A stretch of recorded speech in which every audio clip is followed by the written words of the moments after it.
out.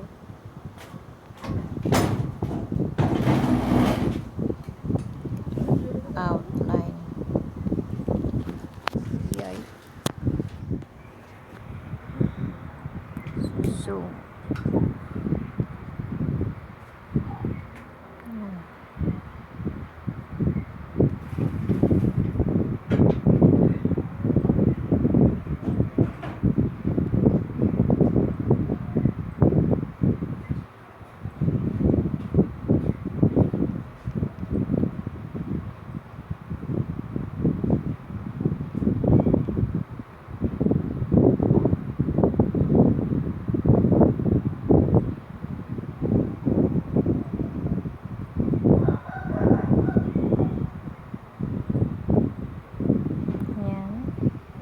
And preview.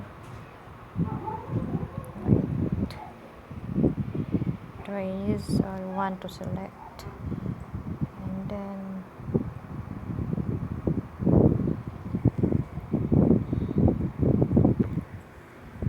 create a sticker, and pagkatapos ay pag ganito yung hindi pa masyadong okay yung kanyang nabasan, restore.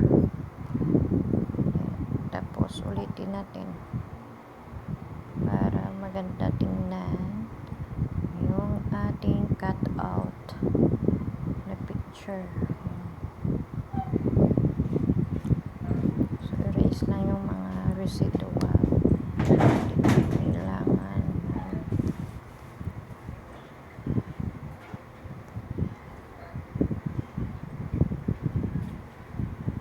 Medyo mahirap. Mas matawa mo na? Hindi mo cellphone? I-open mo da. Ha? Ara dagin dalong to.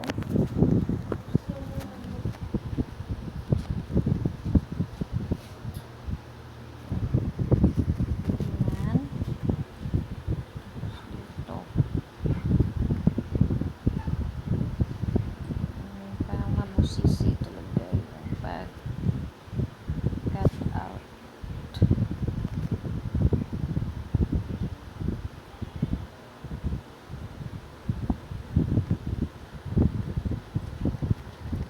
I-resume lang natin, guys. Mahirap.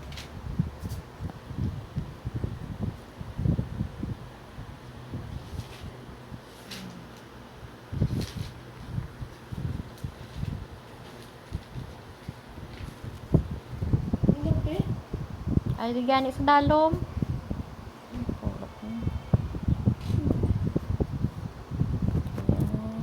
Tapos, ano ulit, linisang mabuti yung paligid. Why the yan? Yan sa?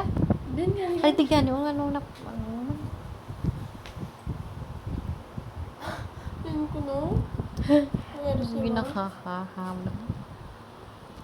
Guys. Tapos, dito na lang. Yan. And save na pag okay na sa paningin mo. Release na siya. So, yun niya. Ito na siya yung kinalabasan niya. So, yan. So, bahala kayo kung pansin nyo kung ano or saan nyo ito banda ilagay. So, yung akin ay pwede na ilagay nyo dito. Yan. Pwede rin dito para medyo matabunan yung kamay kung if malaki. So, kung gusto nyo i-hide yan. So, ano natin guys. Ito, i-press natin itong parang eraser. Yan. And, erase natin siya guys. At ilagay natin itong mga dahon. Yan. Para i-cover natin siya.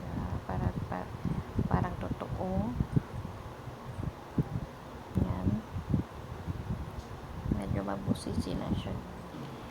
Pero maganda naman pag naayos or na-edit siyang mabuti.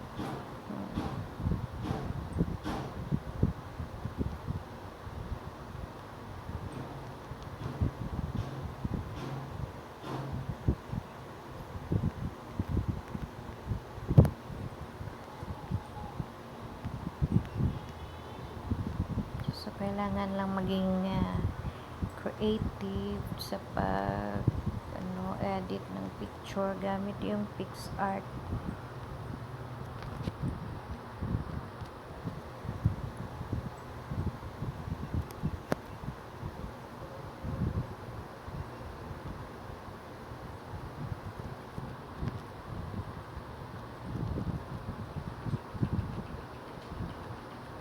Yan. So, yun siya guys, kadali. And, gusto nyo pa ayusin ito. Ayusin nyo lang, guys. Gusto nyo i-erase ito. Yan, erase lang yan. Kung sa tingin nyo ay medyo hindi pa okay, so erase nyo lang yung gusto nyo erase, kung saang banda, kung anong banda ng parts ang erase nyo. Yan.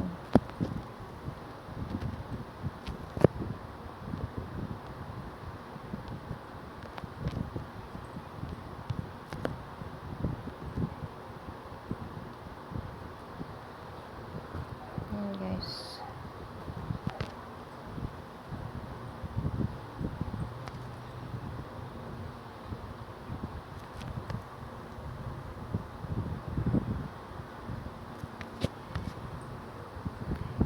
Zoom nyo guys kung medyo hindi nyo ma-erase or ma-edit na mabuti para malaki siya.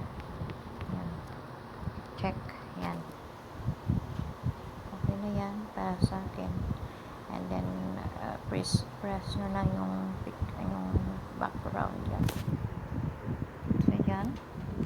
Tapos kung gusto nyo lagyan ng pangalan, sample, ang pangalan ko ilagay ko to. Yan. And kung gusto nyo ding ilagyan ng kulay, so color. Yan. And kung gusto nyo kulay, and then kung gusto nyo lagyan ng background, yan, stroke. Kung gusto nyo anong background, yan. Pero sa akin gusto ko na ng black para simple, but terrible. Yan lang kasimple guys. Tapos kung gusto nyo magpili ng fonts, yan. So yan na lang pipiliin ko guys. Ito na lang, para simple lang talaga, pero rock. Yan. Gusto nyo siyang i-curve, so blend. Yan.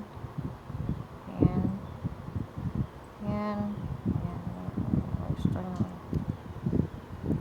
curve or circle, pwede rin yan. Yan, pwede na rin yan. Tapos ano lang siya, okay. Yan, okay. And then gusto nyong edit ito, yan, FX. Yan. Gusto ko wala lang edit, filter, yan. Press nyo lang itong X. And then kung okay na sa'yo, so press lang check at saka draft gallery. Yan. And okay na yan. Pwede nyo, kung gusto nyo bang ilagyan ng kung anong design, nasa sa inyo yan guys. So for me, okay na to para sa akin. So tuturuan kayo ulit kung meron kayong gustong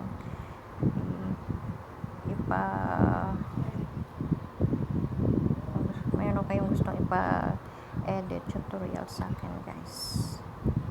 So yun lang guys for today's video, and hope you subscribe sa aking YouTube channel.